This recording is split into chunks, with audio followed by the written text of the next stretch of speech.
Hi Gemini, this is Jove. Welcome po sa ating channel. By the way, Gemini, this is your weekly Gabay Tarot reading from December 23 to 28, 2025. Gamitin ang reading na ito bilang gabay lamang. Tandaan, Gemini, ito ay general reading.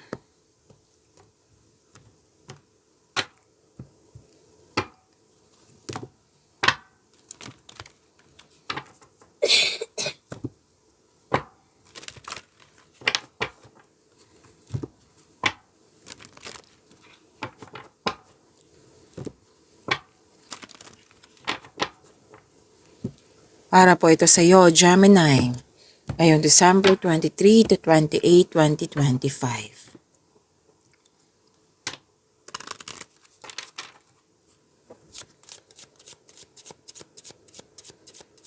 Angel number para kay Gemini for this week.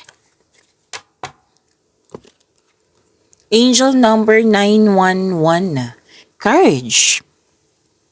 A doorway has opened for you, and while apprehension may be felt, allow courage to flow in as you put your best foot forward. You are being encouraged to let curiosity lead you and know that the divine has your back. To attract more blessings, let us say the power affirmation. Let us say, I allow courage to prevail as curiosity leads me through new doors. Angel number 911.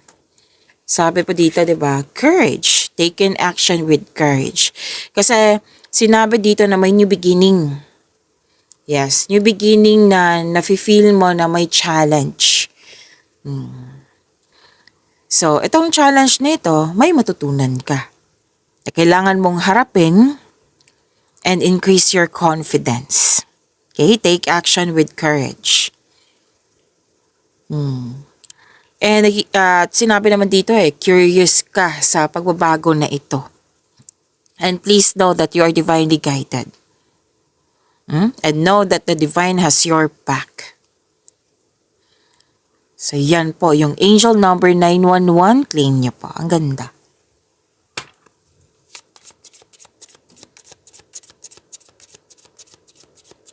Maraming salamat po sa inyong patuloy na suporta sa mga nag-donate, sa mga hindi nag-skip ng ads.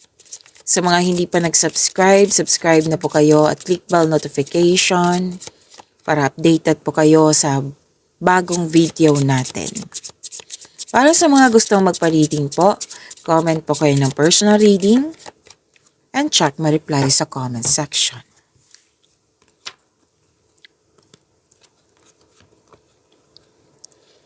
Mas lumawak yung ambisyon sa buhay. Kaya nga may sinabi kanina sa Angel 911 yun na matcha-challenge kayo kasi ginagawa mo yung ginagawa mo para maabot mo yung ambisyon mo sa buhay. May advice din na umiwas kayo sa toxicity. Kasi kung hindi kayo iwas, made-distract kayo. So, focus sa mga gawain kung pwede. May malaking influence ng isang lalaki po. Pwedeng ikaw to, pwedeng siya.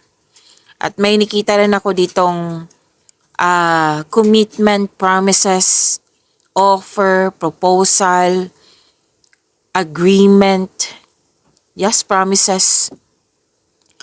May kasunduan, deal. Nagkasundo kayong dalawa. Pwedeng signing of contract ito. Pwede din kakapasok mo lang sa mga ginagawa mo dyan. Lalo na may nagkasundo talaga dito.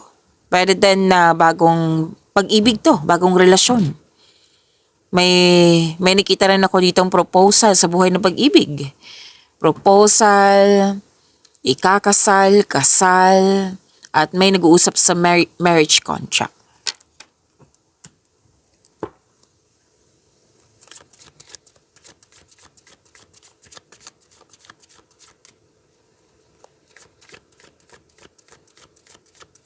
Energy ngayong December 23 to 28, 2025 para po kay Gemini. Andito po si Angel of Power.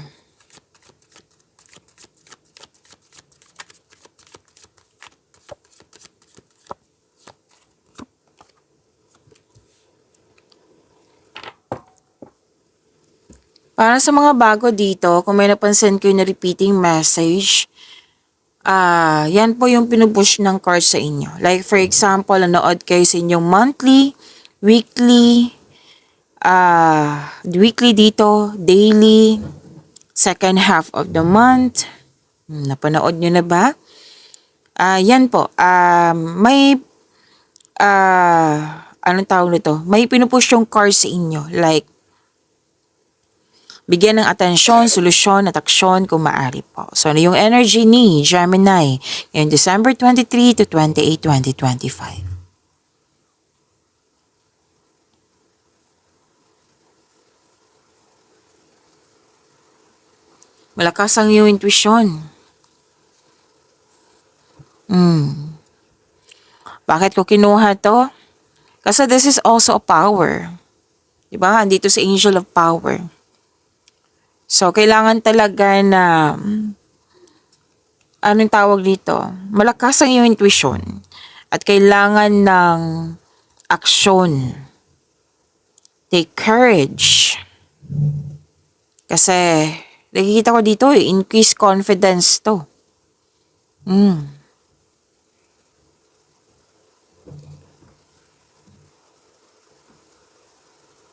Okay? At,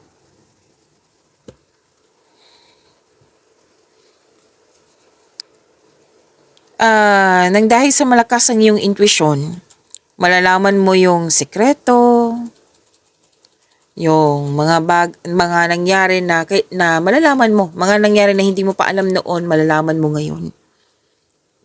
Malalaman mo din kung totoo ba yung tao or hindi. Yan. At makinig kayo sa inyong intuition, maaring may panawaging spiritual na parating sa iyo. Ang advice po dito is to clear your mind and ask your heart for the answers you seek. Yes, kasi naghahanap ka ng solusyon dito sagot sa inyong mga katanungan. So, sinabi ng card dito na nasa iyo na ang sagot, nasa iyo na ang solusyon. Unahin mo munang magtiwala sa iyong sarili. Trust your own counsel first. Magtiwala sa inyong sarili, trust your feelings instead of overthinking or overanalyzing.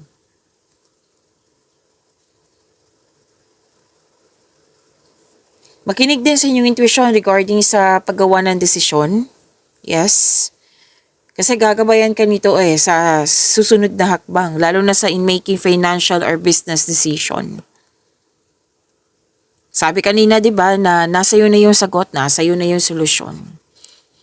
Huwag kang umasa sa opinion ng iba, trust yourself muna. And follow your intuition kung pwede po.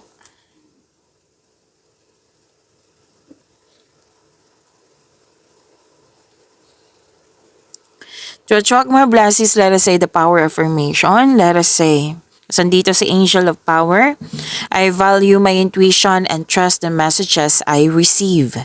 Again, I value my intuition and trust the messages I receive.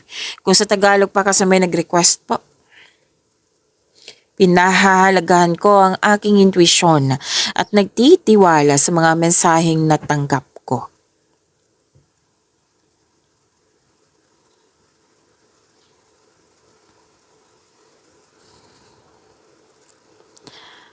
Ang laki ng blessings, Gemini, lalo't na pera ang nakikita ko dito.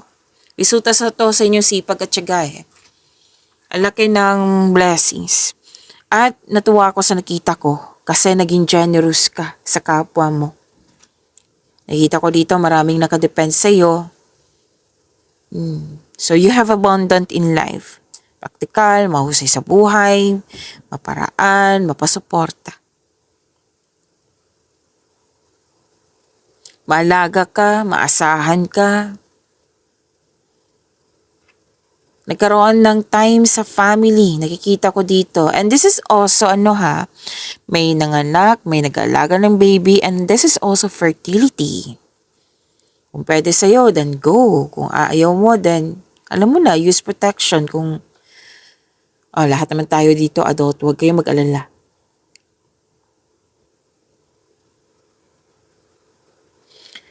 May support system dito Okay. Sinabi din ng card mo dito, yung mga mentor mo dyan. Oo. Life coach ba yan? Mentor? Boss ba yan? Na maraming binigay sa'yo na wisdom message. Makatulong sila sa'yo. Isa sa sila kasi nagbigay ng wisdom message sa'yo na kaya ka you have confidence, full of power. Dalawang card mismo nagsabi dito, nakikinig ka sa iyong intuition, gumagawa ka ng wise choices. Nakita ko dito yung grupo ng tao, pwedeng close friends, pwedeng pamilya, na very supportive sa iyo.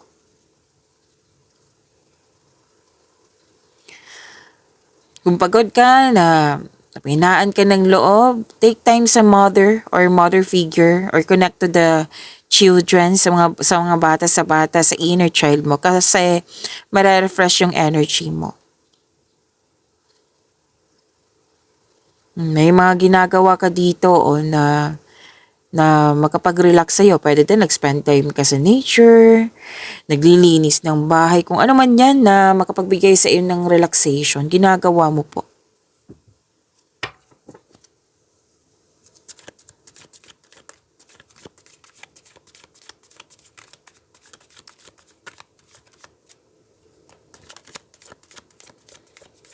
Career and money ni Gemini. Ngayong December 23 to 28, 2025.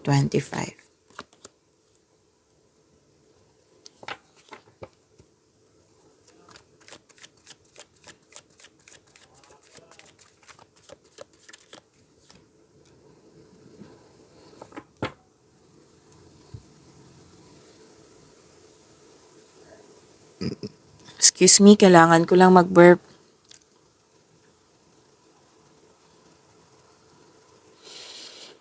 Nakita ko yung pag-aalaga mo dito sa iyong career and money. And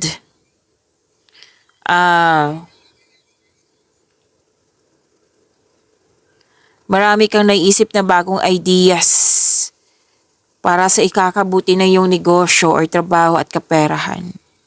Nakikita ko nga dito na ilan sa inyo may things to do or nagjo-journal. Yung dinidisiplina mo talaga. Like for example, may na-receive ka, 'di ba, na malaking pera na 20% sa savings, 10% sa ganito, 5% sa ganito. May nakita kong ganyan.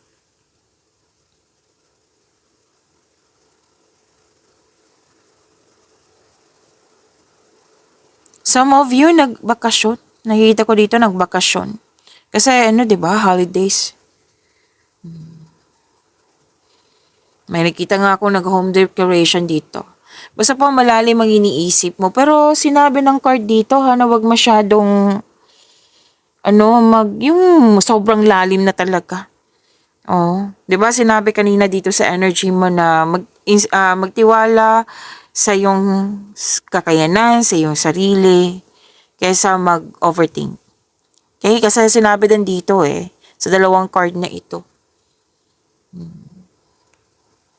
Kasi yan talaga yung pag sobra sa maraming ideas, di ba? Maraming ideas, marami ka ng plano. Na gusto mong gawin, gusto mong matapos, tapos sa kakaisip na hindi mo na malayan, like for example, 8 a.m. ka nag-iisip hanggang gabi. Ganun pa rin. So, ingat lang sa overthinking. Sinabi kasi ng dalawang card mo dito at dito din.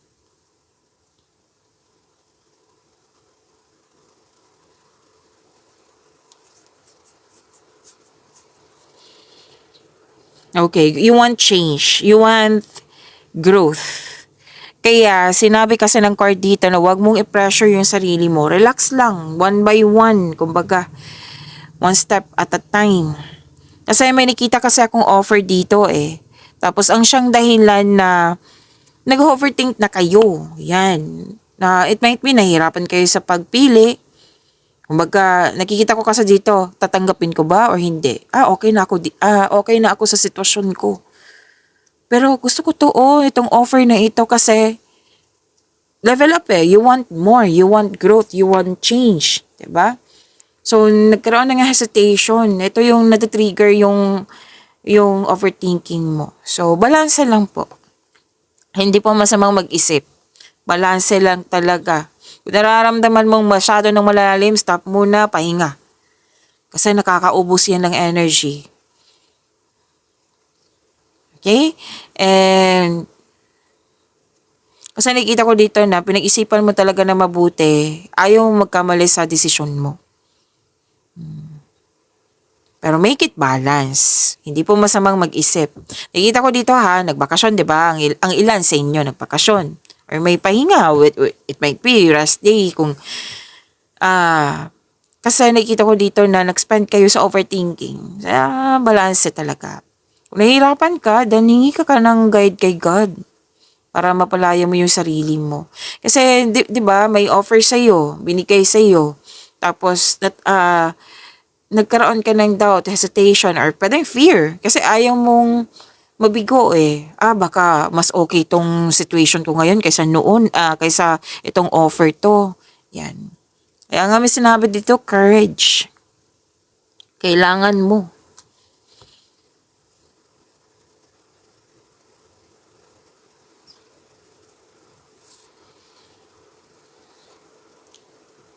You have the power eh.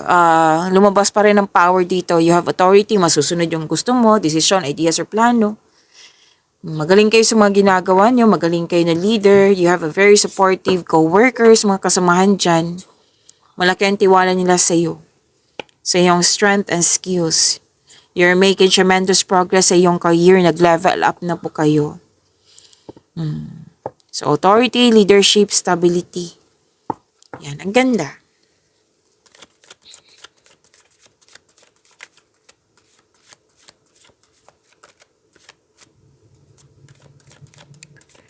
Love life, self-love, partnership, and romance ni Gemini, December 23 to 28, 2025 po.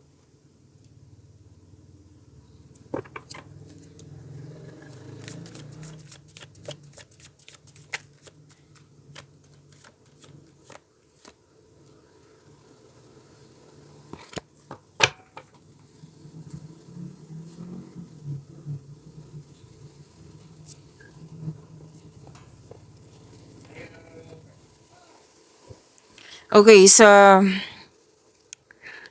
love life, self-love, partnership, and romance.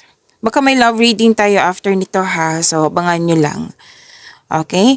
Okay, so love reading po yung separate video, yung malalaman mo yung kung ano yung iniisip ng person mo ngayon. Okay, so abangan nyo lang. Baka meron tayo. Okay, you're very inspired. Marami kang ginagawa dito. May lakad yata to si ano. May importanteng lakad kayo. And busy. Busy ang nakikita ko dito. Nag-initiate ka. Gumagawa ka ng action ngayon. And this is also new beginning.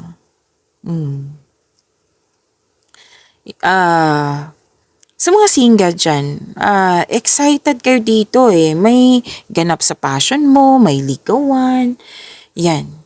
May passion. Like, mahal na mahal mo talaga yung passion mo. So, very excited ka. Tapos, may nakita rin ako dito, may ilan sa inyo, may, nagliligawan.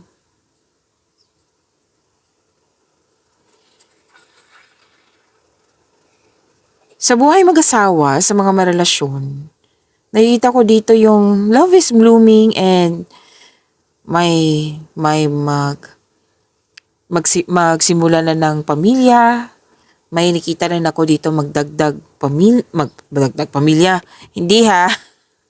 Dagdag anak po. Ihayos ko lang.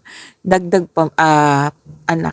May nag-decide dito na dagdag anak. May nag-decide na magbukod, mag-live-in. Opo. So, kaya pala na may nakita ko kanina na proposal, di ba? Engagement, proposal, kasal, ikakasal. Dito marriage contract.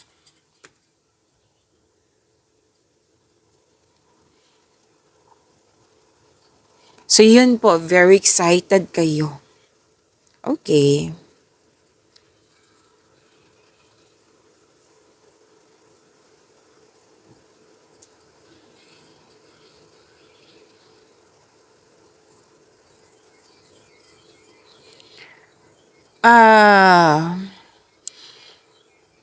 Sa mga single dyan, may nakita kasi ako dito na pwedeng itong bagong pag-ibig ay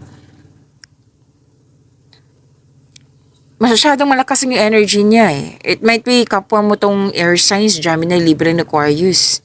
Kasi may nakita ko ditong energy nila. May fire signs din dito Aries, Leo, Sagittarius. So, mas makulit si air signs. Oo, makulit na. It might be, yan talaga yung karakter niya na makulit. Aggressive ba? Malakas ang energy. So, sabi ng card, kasi excited kayong dalawa So, kailangan kilalanin niyo muna yung isa't isa. Baka kasi sa sobrang excited niyo, pasok na kayo sa relasyon agad. Kasi may nakita ko dito, di ba? Bagong relasyon. So, kilalanin niyo muna yung isa't isa. Yung relax lang. Enjoy niyo po yung getting to know each other stage niyo. Okay? Sa buhay mag-asawa sa mga relasyon, yung plano nyo kanina, yung dagdag anak, magbukod, yan. Very excited kayo at confidence. Nakita ko yung confidence na very careful din kayo sa paggawa ng decision and very excited. Yan. Pagyamanin niyo po yung blessings sa binigay sa inyo. Gemini, see you tomorrow. Maraming salamat po.